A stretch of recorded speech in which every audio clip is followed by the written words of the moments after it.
Bismillahirrahmanirrahim. Assalamualaikum warahmatullahi wabarakatuh.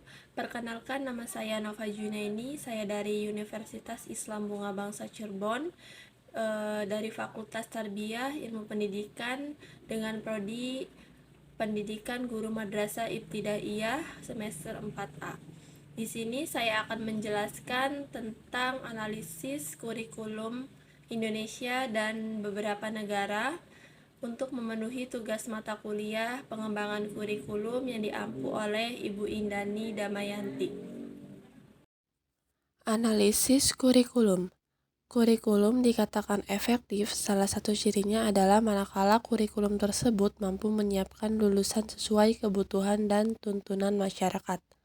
Oleh karena itu, pengembangan dan pembaharuan kurikulum berdasarkan tuntunan dan kebutuhan masyarakat tersebut adalah suatu keharusan. Kurikulum harus bersifat antisipatif dan adaptif, atau dapat disebut juga mampu menyesuaikan diri terhadap perubahan masyarakat itu, sehingga kurikulum dituntut selalu dinamis, mengikuti perkembangan masyarakat dan ilmu pengetahuan, dan cenderung mengalami perubahan, perbaikan, bahkan pembaharuan terus-menerus. Sejarah perkembangan kurikulum. Kurikulum menjadi inti pendidikan dari 3 bidang utama: manajemen pendidikan, bimbingan siswa, dan kurikulum. Kurikulum merupakan bidang yang mempunyai pengaruh langsung paling besar terhadap perkembangan peserta didik. Istilah kurikulum berasal dari bahasa Latin, curriculae, yang berarti jarak yang harus ditempuh seorang pelari. Pada saat itu, pengertian kurikulum adalah masa pendidikan yang ditempuh siswa dengan tujuan memperoleh ijazah. Dalam istilah lain, kurikulum dianggap sebagai jembatan yang sangat penting untuk mencapai titik akhir suatu perjalanan dan ditandai dengan perolehan ijazah tertentu. Pada masa Orde Lama atau era Presiden Soekarno berkuasa, terjadi 3 kali perubahan kurikulum, yaitu Kurikulum Rencana Pelajaran 1947, Kurikulum Rencana Pendidikan Sekolah Dasar tahun 1964, dan Kurikulum Sekolah Dasar tahun 1968. Pada masa Orde Baru atau pemerintah Presiden Soeharto terjadi 6 kali perubahan kurikulum, yaitu Kurikulum Proyek Perintis atau Pengembangan Sekolah 1973, Kurikulum SD 1975, Kurikulum 1975, Kurikulum 1984, Kurikulum 1994, dan Kurikulum 1975. 1994, tinjauan kurikulum tahun 1997.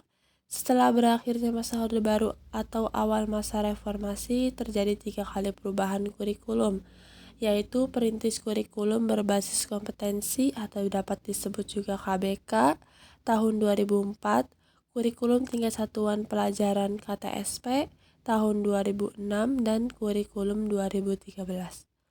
Dalam sejarah kurikulum nasional di Indonesia, kurikulum telah mengalami beberapa perubahan baik dalam orientasi, pendekatan, bahkan filosofinya. Terjadi perubahan kurikulum tersebut bukanlah suatu hal yang mengherankan, karena sebagaimana salah satu prinsipnya yaitu prinsip relevansi. Maka sebuah kurikulum harus mampu secara dinamis untuk dapat menyesuaikan dengan tuntutan dan perubahan yang terjadi di masyarakat, di mana kurikulum tersebut dilaksanakan. Perkembangan kurikulum di Indonesia. Berdasarkan catatan sejarah pendidikan Indonesia, semenjak dibukanya kurikulum tahun 1968 dan sebelumnya, telah ada kurikulum 1947 dan 1952 dan 1964. Kurikulum telah mengalami 6 kali perubahan, yaitu tahun 1975. Kemudian disusul perubahan per 10 tahunan, yaitu 1984, 1994, dan 2004, serta yang terakhir adalah 2006.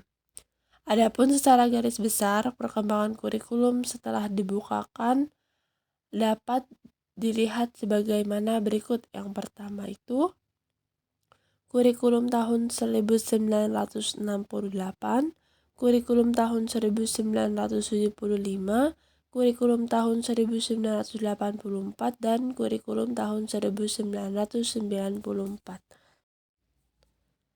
Perkembangan kurikulum di luar negeri, yang pertama itu Malaysia. Sistem pendidikan di Malaysia diatur oleh Kementerian Pendidikan Malaysia. Pendidikan formal yang ada di Malaysia dimulai dari prasekolah, pendidikan rendah, pendidikan menengah, pendidikan pra-university, dan pengajian tinggi. Pada tahun 2004, pendidikan prasekolah, dasar, dan menengah berada di bawah yurisdiksi Kementerian Pendidikan, atau dapat disebut juga dengan The Ministry of Education.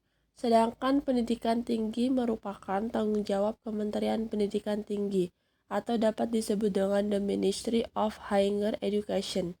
Adapun visi misi utama pemerintahan Malaysia adalah menjadi negeri sebagai pusat pendidikan berkualitas dan siap bersaing dengan lembaga pendidikan tinggi di negara lain. Kurikulum di Singapura. Pendidikan formal di Singapura dimulai dari jenjang kindergarten school atau setara dengan taman kanak-kanak di Indonesia. Setelah lulus, siswa melanjutkan ke jenjang primary school atau setara dengan sekolah dasar SD selama 6 tahun. Untuk menuju ke jenjang yang lebih tinggi, siswa harus dilanjutkan ke jenjang secondary school selama 4 atau 5 tahun. Di jalur ini, siswa mempelajari bahasa Inggris dan bahasa ibu, matematika, sains, dan budaya sosial. Sekolah diizinkan untuk menawarkan applied grade subject atau dapat disebut juga AGS sebagai tambahan atau pengganti kurikulum untuk menawarkan sebagai pilihan kepada siswa. AGS secara umum mengajak murid untuk berlatih atau berorientasi pada pendidikan seperti politeknik.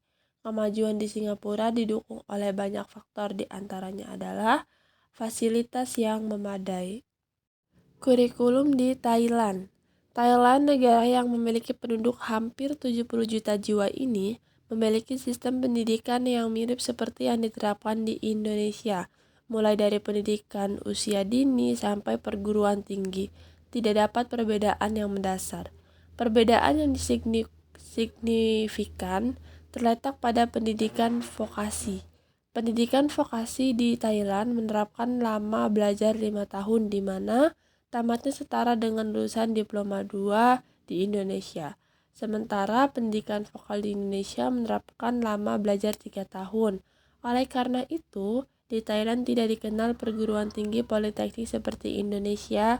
Politeknik di Thailand berperan sebagai institusi long life learning atau institusi yang memberikan sertifikat bagi keahlian tertentu. Kurikulum di Kamboja. Sistem pendidikan telah dimulai sejak sekurang-kurangnya dari abad ke-13 secara tradisional.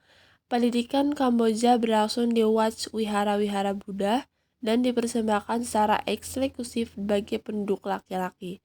Pendidikan melibatkan dasar sastra atas dasar agama dan keterampilan untuk kehidupan sehari-hari. Pendidikan tradisional secara bertahap berubah ketika Kamboja dimasuki oleh koloni Prancis yang memperkenalkan sistem pendidikan formal yang dipengaruhi oleh model pendidikan barat saat ini. Struktur pendidikan formal Kamboja dirumuskan dalam 6+3+3. Ini berarti 12 tahun untuk menyelesaikan pendidikan umum. Perbedaan perkembangan kurikulum di Indonesia dan luar negeri. Perbedaannya pada penekanan pokok dari tujuan pendidikan serta pendekatan dalam merealisasikan. Contohnya, perbedaan sistem pendidikan Indonesia dengan Malaysia. Pendidikan Malaysia. Sistem pendidikan di Malaysia diatur oleh Kementerian Pendidikan Malaysia. Pendidikan formal yang ada di Malaysia dimulai dari prasekolah, pendidikan rendah, pendidikan menengah, pendidikan pra-university, dan pengajian tinggi. Pendidikan merupakan tanggung jawab pemerintah federal. Sistem pendidikan nasional meliputi pendidikan prasekolah hingga perguruan tinggi.